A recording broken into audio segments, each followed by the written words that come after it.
Man, shut up. Shut up. All right, so what you got going to finish the weekend, man? I might try to go and get a couple miles and see how this ankle is feeling. I tweaked it when I was grinding yesterday. And then I got a little bit of work to do tomorrow. And then I think we may end up doing Believe Monday to get it out pop. Yeah. Well, we got enough to talk about, too, obviously, with, oh, look, I just saw something 53 minutes ago. Bud Grant just passed away. Indeed. Former head coach of the Minnesota Vikings. Got him to four championship games. Yeah. Four, this just popped across my screen. Championship games. And also, I know we have it on the run sheet here, but Jim Boeheim. Jim Boeheim.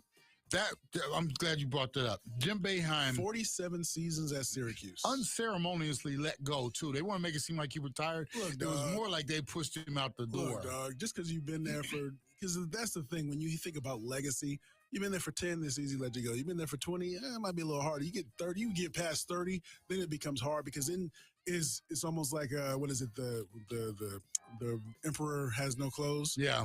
Because you see some of the interactions. You see, he's of course been successul. How many? I just wonder if the game kind of gets to you. And the way you treat people matters as well. I thought they could have done it a little better in terms of how he was kind of ushered out the door. Let me ask you this question, because we've seen Boeheim now let go. He says he retired. Krzyzewski walked away. Mm-hmm. Roy Williams walked away.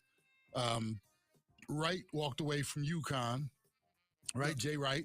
Yeah, no, from Jay Wright was not UConn, Providence, but no, I know you're talking. Yeah. So, but are we sick? Because now tenure as bad these coaches are so young. Some are so young, but are we seeing like the old dinosaurs being let out to the pasture, and we'll no longer see? Because now you're talking about some of these coaches that I thought would live on forever and be coaching on sideline. They're no longer involved with the game, and it's now a young man's game, I guess.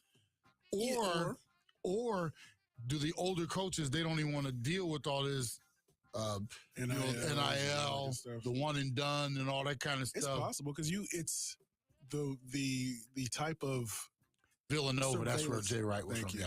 Type of surveillance or monitoring that you have to do with your teams, from people getting in trouble, just the way the recruiting cycle works, I imagine. Yeah, I guess I would imagine it's much more challenging, and that for that reason, it could be a young or younger, not necessarily just somebody 20-something coming in, but younger man's game. And plus, if you see so much, and I think you become set in your ways. Oftentimes, you can become set in your ways in your early 20s, but it's a testament to him that he was around for 47 seasons. And he might have stayed around a few too long almost, because even the way he was running that 2-3 zone, he was one of the last coaches in all of basketball that primarily strictly ran a zone defense. And, at some point you're like, wow, that's kind of getting old, but, and maybe that was... Not by me. We're going to keep running this 2-3. Wow. 2-3. 2 minutes, too. Hey. So I got a question for Aaron, because this has to do with kind of Jim Boeheim as well. So when you're in media, you go and you interact with some players and coaches and things like that.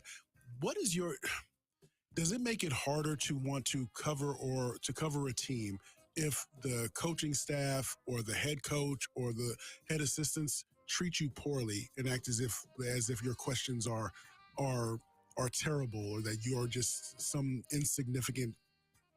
That you're insignificant? I think there might be an effect in just how you feel as like on a personal level. Yeah. But I think journalistically, you have to go into it not letting you take it personally, in a sense. You might personally behind the scenes kind of go like, man, that was a jerk thing that he said, or how he treats me. But at the end of the day, you got to ask the questions, how you ask them and stuff. So I think, there's probably a little bit of that where, maybe you angle it differently if someone is rude to you or something. But at the end of the day, you just got to treat it like it's just anybody else and not take it too personally. It seems to me, Boeheim, your boy up in New England, what, Belichick, and Alabama. Those three they go out of their way to be ignorant and rude. 30. Probably have a hard time. Bob Knight was one of those. Bob Knight too. He struck me as that. Again, I don't know. So, all right. Well, we're going to get out of here. Great show. We'll see how the chips fall with this selection. 20. But in the meantime, appreciate you hanging out. Easy and Jay, Aaron, Elian, Mark, thank you so much for everything you did today as well. And hope you enjoyed 10. To Jordan, and thank you to Brother Art as well. We'll be back next week, folks, at the Pride Run. So we'll be out on the road next week. Be back then. Are you kidding? There you go. Thanks, Aaron. You were clear. Good show. KDUS Tempe Phoenix and